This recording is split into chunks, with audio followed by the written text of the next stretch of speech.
Two monks, same monastery, same teacher, same texts. One follows the Theravada path, the original map the Buddha laid out. The 4 stages, the 10 fetters.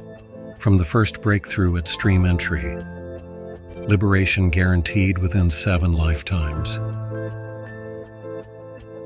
The other monk takes a different vow, the Bodhisattva path, infinite rebirths. Infinite compassion. He'll stay in samsara until every being is free, which, as we covered, means never.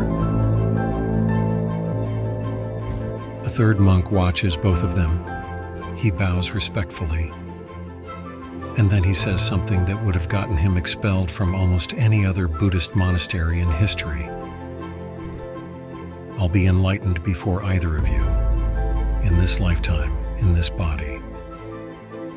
Not arrogance, a method. A method so dangerous that for centuries it was transmitted only in secret, master to student, mouth to ear, never written down. A method that uses the one thing every other Buddhist school tells you to eliminate: your own desire. This is Vajrayana, the diamond vehicle, the thunderbolt path. The school that looked at the Arhat's path and said, too slow. Looked at the Bodhisattva's infinite vow and said, too long. And then did something no other Buddhist tradition dared. It picked up the poison and drank it. And what happened next, to the tradition, to its teachers, to the students who trusted them, is a story about what happens when extraordinary power meets insufficient readiness. Every time.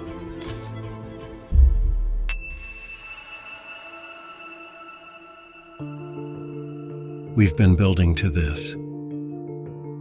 The 4 stages of the Arhat path, the progressive levels of awakening from stream entry to full liberation, the moment the first stage is crossed, and liberation becomes inevitable. Then Mahayana's uprising, the Bodhisattva vow, infinite compassion, the path that refuses to leave samsara. Those videos ended with a promise. The debate between Arhat and Bodhisattva was coming. That debate is coming, but not yet. There's a third voice in the room, one that looks at both positions, the Arhat's exit strategy and the Bodhisattva's infinite vow, and says, you're arguing about the length of the path. I'm arguing about its nature. That voice is Vajrayana. Without it, the Arhat versus Bodhisattva debate is missing its most disruptive participant, the one whose answer changes the terms of everything. The 4 noble truths underlie all 3 vehicles. What separates them is what they do with the power those truths demand. How much power the path requires, and what to do with the power you already carry. That disagreement is what this video is about.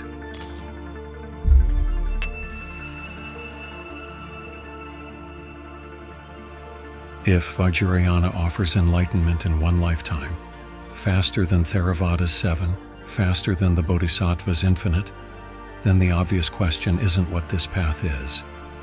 The obvious question is, why didn't every Buddhist in history simply switch? The answer tells you everything about what this tradition actually is. We mapped the Arhat path in detail, the stream enterer who breaks 3 fetters and enters the stream, crossing the point of no return, the once-returner with 1 human lifetime remaining, the non-returner who will never return to human form, and the Arhat, who breaks all 10 chains and exits samsara permanently. Theravada calls this the most reliable path available, multiple lifetimes of gradual purification, conducted under precise ethical and meditative conditions, leading to a guaranteed outcome.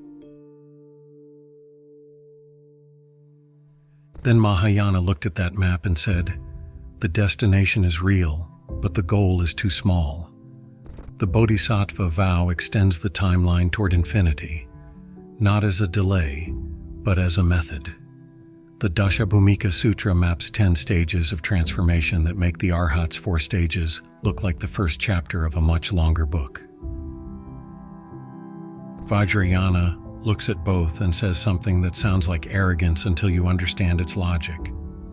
One lifetime, this body, this mind, this precise set of desires, fears, and attachments you arrived with. Not despite them, through them. If that's true, everything else in Buddhism becomes optional. The term itself carries the argument. Vajra, Sanskrit for diamond and thunderbolt simultaneously. Diamond because it cuts through everything and cannot itself be cut. Thunderbolt because it's sudden, total, leaves nothing unchanged. A philosophy compressed into a single word, and like all concentrated power, it cuts what it touches, including the one holding it. Vajrayana's roots run deeper than the 6th century CE. Tantric currents already moved through Indian religious practice for centuries before Buddhism absorbed them. What happened between the 6th and 8th centuries was Buddhism's systematic transformation of those currents into a coherent path. The Guhyasamaja Tantra laid the philosophical foundation. Then came the siddhas, wandering masters who rejected monastery walls, who practiced in charnel grounds and marketplaces, who produced realization through transgression rather than renunciation. Saraha, one of the tradition's founding voices whose Doha Kosha, the treasury of songs, transmitted the core insights in verse designed to bypass intellectual understanding entirely. Tilopa, who transmitted to Nāropa through instruction that shattered every conceptual framework Nāropa brought to it. Nāropa, who passed that transmission to Marpa. Marpa the translator, whose work rendering Sanskrit Tantric texts into Tibetan made the lineage transmissible across centuries. And through Marpa to Milarepa, whose story we covered earlier in this series. These masters made a claim the institution found deeply uncomfortable. The fastest path runs through the material, the slowest path tries to eliminate. That transmission reached Tibet through Padmasambhava, whose story we covered in depth recently. His work in the 8th century established the Vajrayana lineages that preserved this path long after Buddhism largely disappeared from India. The Kalachakra Tantra, one of the tradition's most expansive teachings, still transmitted publicly by the Dalai Lama to hundreds of thousands of practitioners at a time, traces its lineage through that same transmission chain. Orthodox Buddhist communities, the monasteries, the scholars, the great university at Nalanda, pushed back immediately. Their objection wasn't ignorance. It was a precise recognition of what the speed claim implied about who would be drawn to it. We've seen this pattern twice already in this series. Mahayana appeared centuries after the Buddha's death, claiming to reveal what he taught in private to those who were ready. The established school said, convenient. Vajrayana makes the same move. Deeper teachings, secret transmission, available only to those prepared to receive them. Vajrayana's response to skepticism was then what it remains now. Don't believe it. Practice it. Then say we're wrong. But here's what distinguishes this claim from ambition alone. The tradition doesn't say everyone can do this. It says the opposite. Vajrayana is structured around 3 inseparable elements. Theravada's ethics as the foundation. Without it, nothing that follows has ground to stand on. Mahayana's compassion as the motivation. Without it, the power the path generates has no direction. And Vajrayana's method as the accelerant, which, applied to an unprepared foundation, doesn't accelerate liberation. It accelerates everything else. Why didn't every Buddhist simply switch to the fastest path? Because the fastest path is only fastest for those who have already built what it requires. For everyone else, the diamond cuts through everything, including the practitioner who isn't ready to be cut.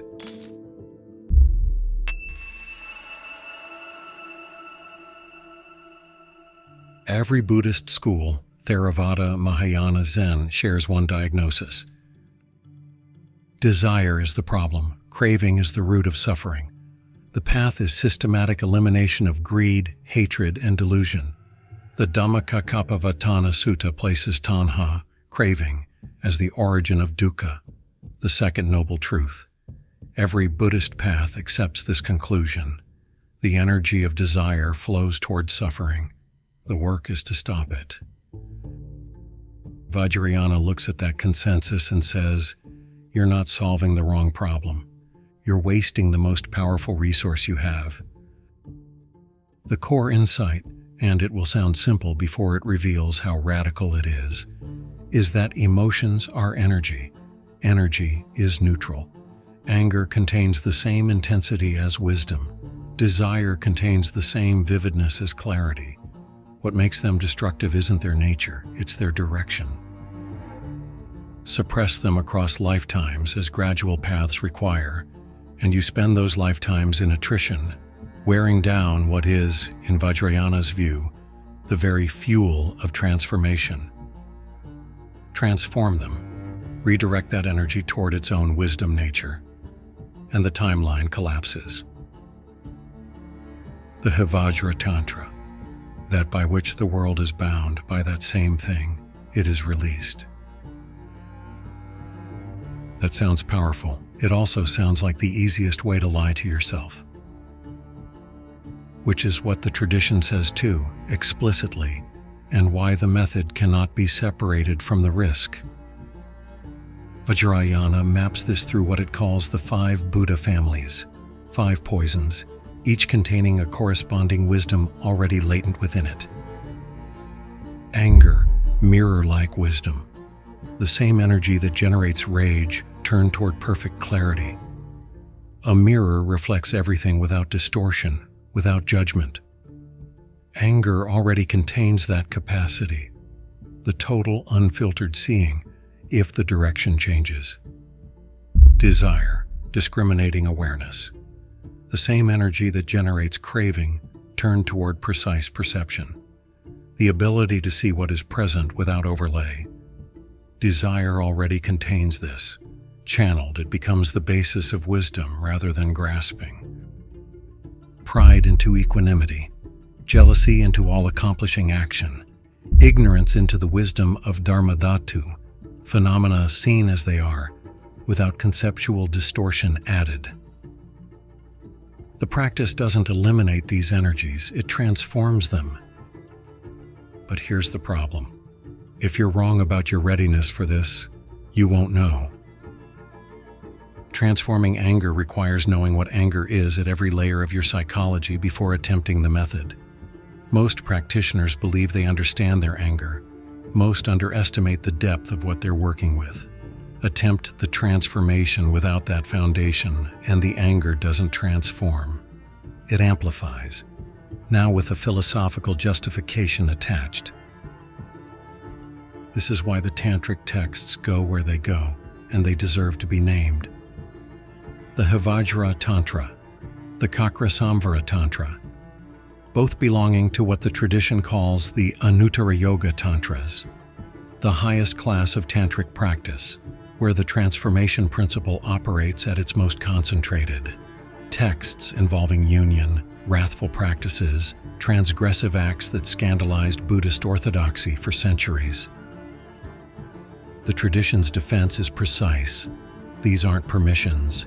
They're advanced applications of the transformation principle, available to practitioners who have deeply purified their relationship to the energies involved. The logic is alchemical. Iron ore doesn't become steel because you want it to. It becomes steel because the vessel is right, the heat is correct, the process controlled at every stage. Without those conditions, the same heat that produces steel produces an explosion. The raw material isn't the problem. The absence of method and vessel is. How do you know when you're ready? Vajrayana's answer, you don't. Your teacher does. The method requires a vessel, the vessel requires a teacher, and the teacher requires trust you cannot fully verify before you give it.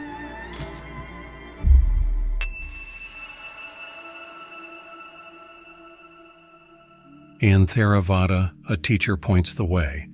Decades of solitary practice can produce liberation without anyone's extended presence. The Mahaparinibbana Sutta records the Buddha's final instruction: be a lamp unto yourself. In Zen, a teacher offers a koan. The student wrestles alone until insight breaks through. The teacher matters. The path remains fundamentally yours. Vajrayana says that model is insufficient, not as cultural preference, as logical requirement. If the practice transforms the most volatile energies in human psychology, and if doing it incorrectly amplifies those energies rather than transforms them, then you need someone who can see what you cannot see about yourself, your readiness, your blind spots, the point where your practice subtly reinforces what it should be dissolving. The guru isn't a shortcut around the work. The guru is the precision instrument that makes the work possible at all. The transmission Vajrayana requires operates on 3 levels. Abhisheka, empowerment, the transmission of the capacity to practice, not ceremony. Without it, the tantric methods don't activate in the way the tradition claims. Agamu, oral instruction, the teaching passed from someone who has practiced to someone who will. Upadesha, pith instruction, the most direct pointing, available only after the first 2 levels are established. Think of a master glassblower with an apprentice. The apprentice has the raw materials, the tools, theoretical knowledge of how glass behaves under heat. What the master has is accumulated capacity to see, in real time, at every stage, what the material needs that the apprentice cannot yet perceive. The master's instructions sometimes make no sense to the apprentice. Follow this, stop here, begin again, no explanation offered. That isn't a flaw in the transmission, it's the condition the transmission is designed for. The moment the apprentice can fully verify every instruction before following it, they no longer need the master. The dependency is the method, until it becomes the danger. Churgyum Trungpa, Sogyal Rinpoche, Thomas Rich, the 20th century's most prominent Vajrayana teachers, brought this tradition to the West, and several caused serious documented harm. Sexual exploitation, manipulation of the trust that guru devotion demands.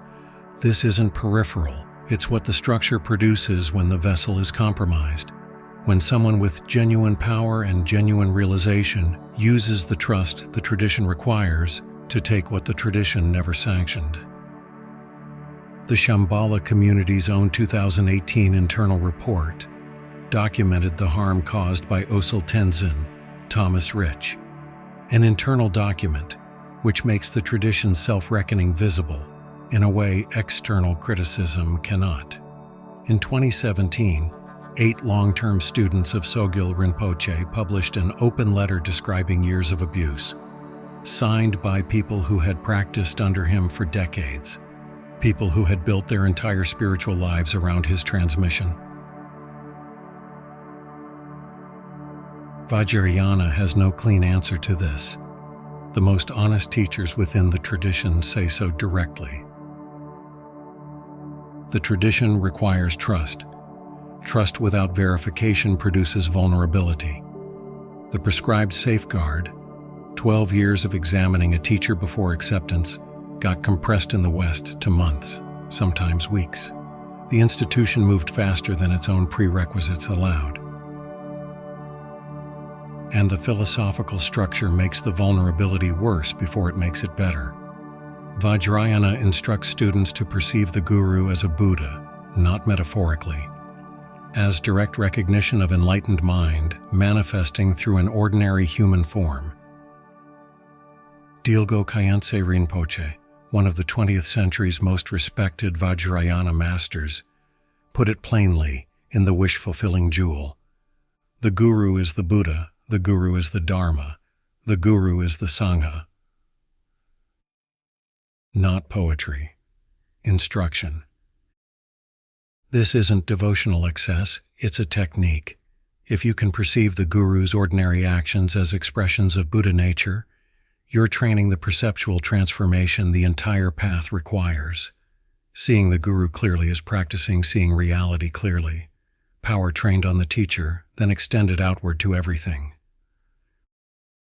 But if the guru causes harm, this same perceptual training becomes the mechanism of that harm. The instruction that accelerates awakening in a healthy relationship accelerates damage in a broken one. The student trained to perceive the guru's actions as enlightened mind is the student least equipped to recognize when those actions wound, rather than liberate.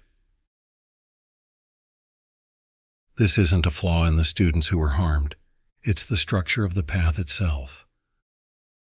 Given the same context, the same years of genuine practice producing real results, the same transmission, the same relationship building over time, most of us would have trusted that teacher. That isn't weakness, that's the system working as designed, through a vessel that was broken. The tradition hasn't resolved this tension. The most honest voices within it acknowledge it remains open. Power requires trust. Trust requires verification. The method of verification was never built for the speed at which it traveled.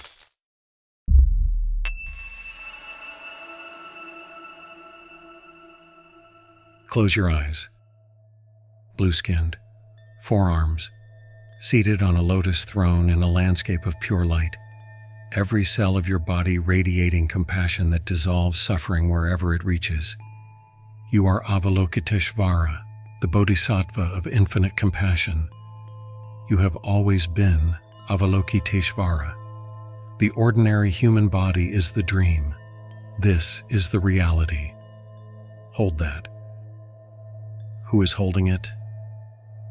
If you are Avalokiteshvara, who just asked that question? That gap between the identity constructed and the awareness that noticed the construction is what deity yoga is designed to open, not as philosophy, as direct experience, repeated until the gap becomes the practice itself. This is the central method of Vajrayana, and it operates on a principle the other vehicles approach without using in this way. Theravada dissolves the self through negation. There is no self. Look and see. Decades of vipassana practice, observing the khandhas, rupa, vedana, sanya, sankhara, vijnana, arising and passing without a permanent center. The illusion of self erodes through careful examination. Mahayana dissolves it through expansion. Compassion extended outward until the boundary between self and other becomes conceptually untenable. The vow as a method of dissolution. Vajrayana dissolves it through substitution. Replace the ordinary self-construction, the habitual identity built from memory, preference, and fear, with an enlightened one. Then dissolve that too. The power lies in the sequence. The ordinary self resists its own elimination. Theravada's path is partly a prolonged effort against that resistance. Years of practice against the mind's tendency to reconstruct what meditation dismantles. Vajrayana doesn't fight the tendency, it redirects it. The same constructive capacity that builds the suffering self builds the deity instead, then releases it. Construction and deconstruction of identity, enacted deliberately, at will, until the practitioner discovers that what remains after dissolution was always there. The practice has two phases, neither is optional. Utpadakrama, the generation phase. The deity built in elaborate, precise detail over months or years. Form, color, implements, posture, the surrounding mandala. Each element specified in the sadhana and held with complete stability. This isn't visualization as relaxation, it's construction as rigorous as architectural drawing, maintained without interruption. Sampanakrama, the completion phase. The entire construction dissolves. What remains is open awareness, awareness without an object, without a center, without the ordinary sense of someone doing the awareness. Both phases carry the method. Generation without completion produces a practitioner who has built a more elaborate self-concept. Completion without generation produces someone who has dissolved into a space they haven't built the capacity to hold. Tsongkhapa, the 14th century scholar whose Ngakrim Chenmo, translated as Tantra in Tibet, remains the most systematic treatment of these practices, was emphatic on this. Both phases are required. The sequence is not optional. The teacher who permits a student to skip either direction isn't transmitting deity yoga. They're transmitting something that wears its name. In his own words, translated by Jeffrey Hopkins, in the generation stage, one imagines oneself as the deity. This is the antidote to ordinary appearance and ordinary conception. Ordinary appearance, the body you take yourself to have. Ordinary conception, the self you take yourself to be, both dismantled through the same act of construction. The same visualization, the same hours of practice. One practitioner discovers what was always there. Another builds the most architecturally elaborate cage consciousness has ever constructed. The practice doesn't determine which one you become. Your readiness does. The wrathful deities belong here, and they deserve to be named. Mahakala, Vajrayāna, multiple limbs, skulls, flames, expressions of undiluted rage. These aren't decorative, they're the transformation principle from the previous chapter made visible. Anger at the moment it becomes wisdom, given form so it can be inhabited rather than suppressed. The skulls in the iconography represent the 5 aggregates released from identification. The flames represent the 5 poisons in transformation. Deity yoga with any form, peaceful or wrathful, follows the same structural logic. Build, inhabit, release. Becoming Mahakala in practice means identifying with anger as clarity, not suppressing the intensity, redirecting it. The terror is the raw material. The practice doesn't calm it, it channels it. And the risk this creates is specific. The generation phase, sustained over years, produces states of power and clarity the practitioner didn't have before. Stability, vividness, a quality of perception that ordinary consciousness doesn't generate. The completion phase asks for the release of something that now feels like an achievement.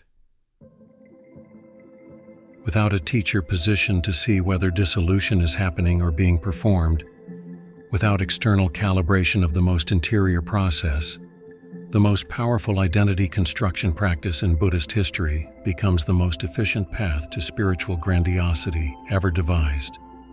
Same path, same practices, 2 entirely different outcomes, determined by a single variable, the willingness to release what the practice builds. What Tilopa left behind wasn't a teaching, it was a dismantling. In the Mahamudra Upadesha, the instructions transmitted to Nāropa on the banks of the Ganges, carried through Marpa to Milarepa, studied across 9 centuries since, he left 6 lines. Not because they're complex, because they're disruptive. Do not recall, do not imagine, do not think, do not examine, do not control, rest. 6 instructions, each one a complete reversal of what every other path prescribes. Theravada's Vipassana examines. Mahayana's bodhicitta imagines. The gradual path recalls, thinks, controls. Tilopa says, none of that. Rest. Not passivity. Recognition. The awareness that would do all those things was never bound to begin with. That instruction is the fastest path possible. It is also completely inaccessible without the foundation that makes resting in that recognition stable rather than delusional. At this point, you can feel the pattern. Every step forward increases the power and the risk. The claim requires readiness. The method requires a container. The teacher requires trust. The practice requires the willingness to dissolve what it builds. What we haven't covered is what Vajrayana does to the body. The tradition goes somewhere the other vehicles don't follow. It treats the body not as the location of practice, but as the instrument of transformation itself. And some of the evidence for what that produces was documented by a Harvard cardiologist.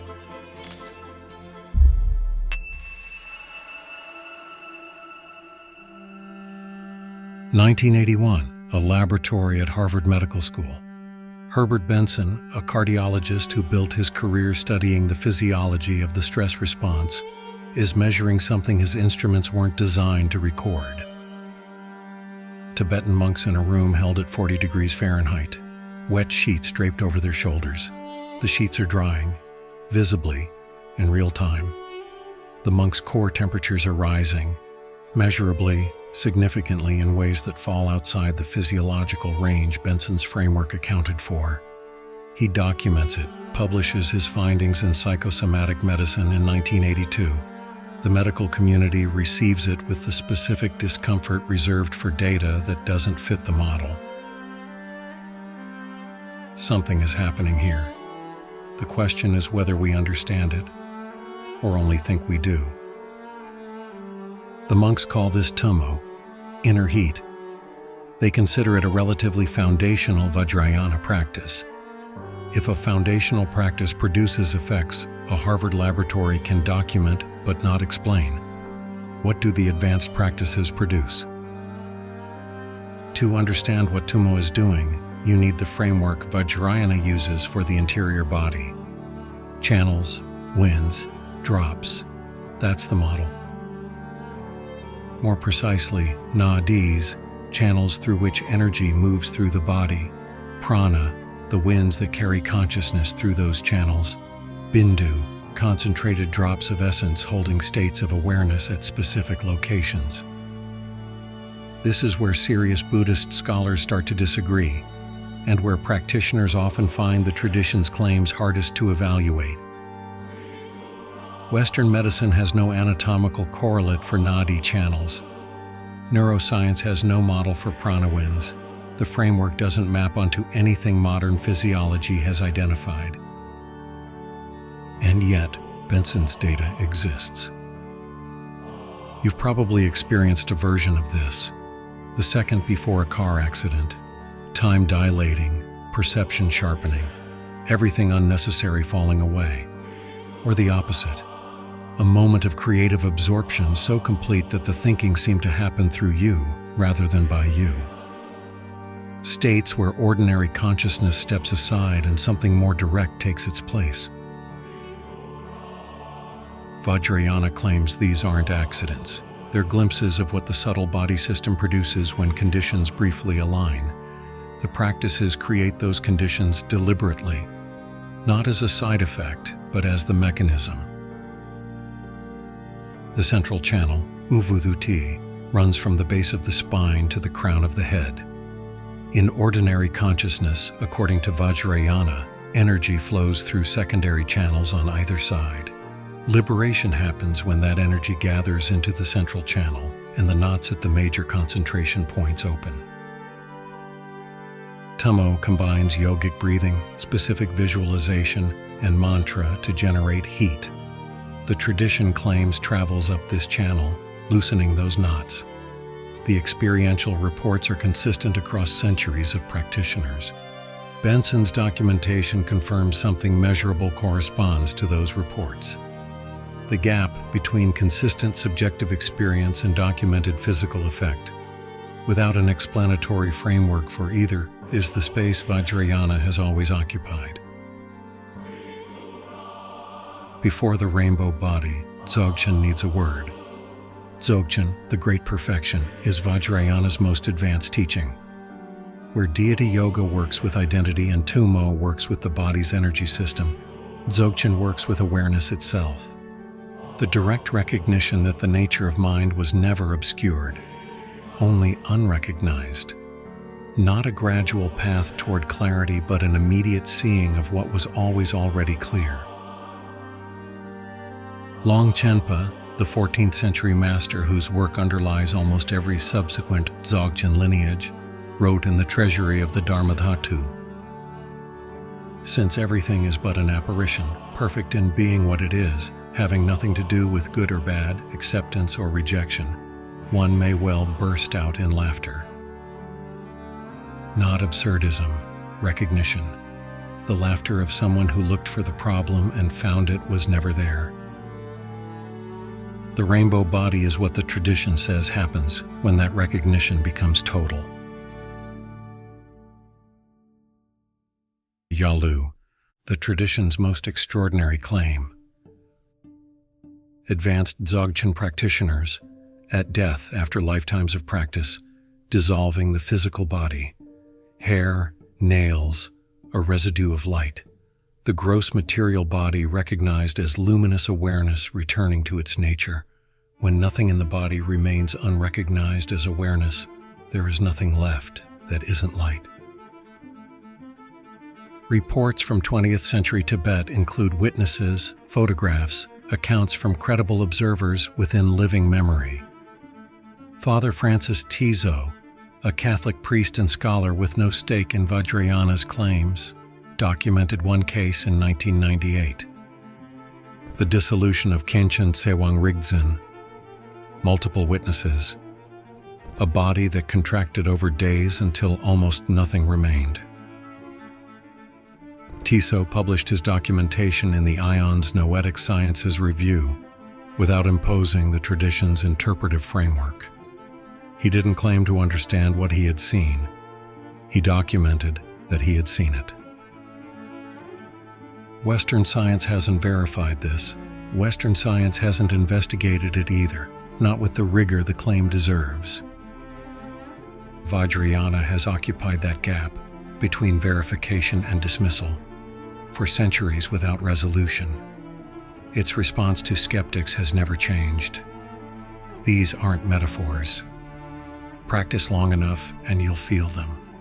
That's either the most honest thing a tradition can say about something real, or the most unfalsifiable defense of a claim that demands scrutiny. Serious scholars hold both possibilities open. The accurate position, for anyone who hasn't spent decades in practice, is to hold that uncertainty rather than resolve it prematurely in either direction.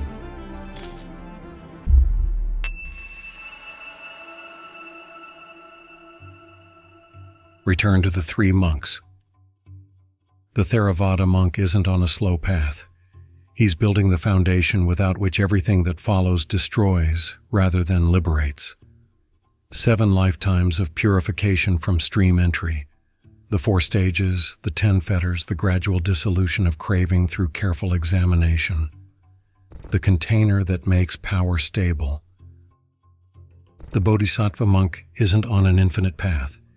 He's using the boundlessness of the task as the method, the vow so vast that the self which would complete it gradually has nowhere left to stand.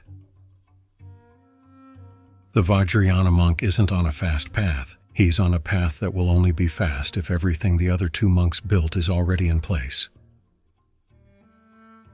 Power doesn't corrupt you, it reveals what wasn't ready. This is the argument Vajrayana has always made, stated plainly. Desire without the container becomes more desire. The guru relationship without discernment becomes the mechanism of harm. Deity yoga, without the willingness to dissolve what it builds, becomes the most architecturally elaborate form of spiritual ego the tradition has documented. The body practices without ethical and motivational foundation produce power with nowhere stable to land. The tradition that claims to be fastest is also the tradition that most insists on what came before it. That isn't contradiction. That's the entire argument. Some consider Vajrayana the most advanced system of inner transformation ever developed. Others consider it the most sophisticated spiritual trap ever built. A tradition that offers power to the unprepared, wraps that offer in real realization, and expresses real confusion when the unprepared misuse what they were given. Both positions have evidence. Vajrayana itself would say, those two descriptions aren't mutually exclusive.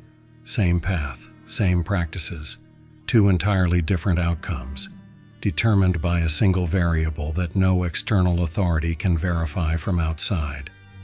Readiness. 20 years later, the three monks.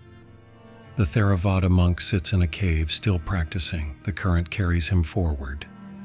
The Bodhisattva monk teaches. Infinite rebirths ahead. He looks like someone who forgot to be impatient.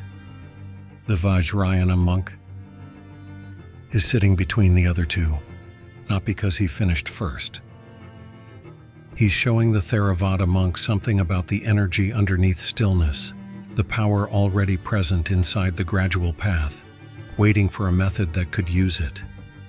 He's showing the Bodhisattva monk something about what the vow has always carried, the concentrated force of a compassion that, fully realized, doesn't require infinite time. And they're showing him something too, the foundation he needed to hold what he was given, the motivation that kept the power from turning inward. Without what they built, without the container, without the direction, what he carries would have consumed him. The diamond cuts through everything, including the idea that any one of them had the faster path. The three monks were never in a race. They were always the same power, approached from three different directions. And Vajrayana's deepest teaching, the one the texts approach but never quite say directly.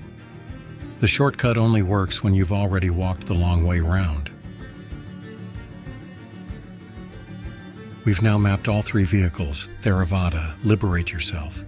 Mahayana, liberate everyone. Vajrayana, do both in this body, using everything you are. Which brings us to the debate this series has been building toward since the 4 stages video. Arhat versus Bodhisattva. Is personal liberation selfish? And now that Vajrayana is in the room, does the question hold the same shape? That's next. Subscribe so you don't miss it. Leave a comment. After everything in this video, which of the 3 vehicles speaks to you? Which one do you trust? The answer might tell you something. Thanks for watching. Stay curious. Stay wise.